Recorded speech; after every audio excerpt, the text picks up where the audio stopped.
खबर फ्यूजन देख रहे हैं आप। आज हम बात करने वाले हैं उस सियासी बयान की जिसने देश की राजनीति में एक बार फिर तीखी बहस छेड़ दी है। बीजेपी के वरिष्ठ नेता गिरिराज सिंह ने राहुल गांधी पर हमला बोलते हुए कहा, देश में अगर कोई औरंगजेब बनता है तो महाराणा प्रताप भी पैदा होता है। ये बयान अब सुर्खियों में है और इसे लेकर संसद से लेकर सोशल मीडिया तक राजनीतिक तापमान बढ़ चुका है। दरअसल संसद में राहुल गांधी ने कुछ मुद्दों को उठाया जिन पर बीजेपी ने कड़ा विरोध जताया।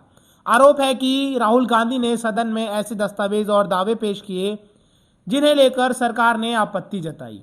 बीजेपी का कहना है कि यह बयान भ्रामक और इससे सदन की गरिमा प्रभावित हुई है। इसी को लेकर गिरिराज सिंह ने राहुल गांधी के खिलाफ विशेषाधिकार हनन प्रस्ताव लाने की मांग की है। उनका आरोप है कि राहुल गांधी जानबूझकर देश का माहौल खराब करने की कोशिश कर रहे हैं।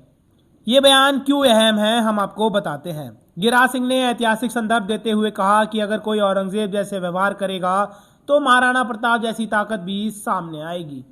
यह तुलना सीधे तौर पर राजनीतिक संदेश देने की कोशिश मानी जा रही है। औरंगजेब का नाम अक्सर कट्टरता और कठोर शासन के प्रतीक के तौर पर लिया जाता है, जबकि महाराणा प्रताप को स्वाभिमान और संघर्ष के प्रतीक के रूप में देखा जाता है। ऐसे में इस बयान में राजनीतिक बहस को और धार दे दी है।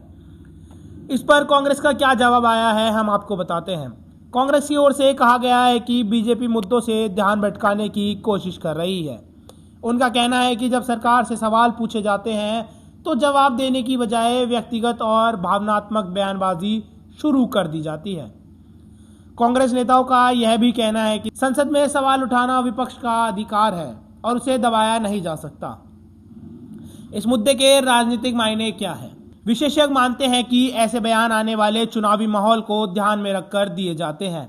ऐतिहासिक प्रतीकों का इस्तेमाल कर राजनीतिक संदेश देना आज की राजनीति का हिस्सा बन चुका है।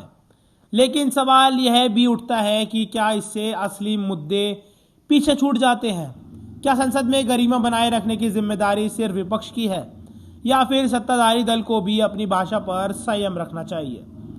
फिलहाल ये मामला अब राजनीतिक आरोप प्रत्यारोप का रूप ले चुका है। देखना होगा कि क्या वाकई विशेषाधिकार हनन प्रस्ताव लाया जाता है। इस पर सदन में क्या फैसला होता है। दोस्तों, आप इस पूरे विवाद को कैसे देखते हैं? क्या ऐसे ऐतिहासिक उदाहरण देना सही है या फिर नेताओं को शब्दों की मर्यादा का ध्यान रखना चाहिए?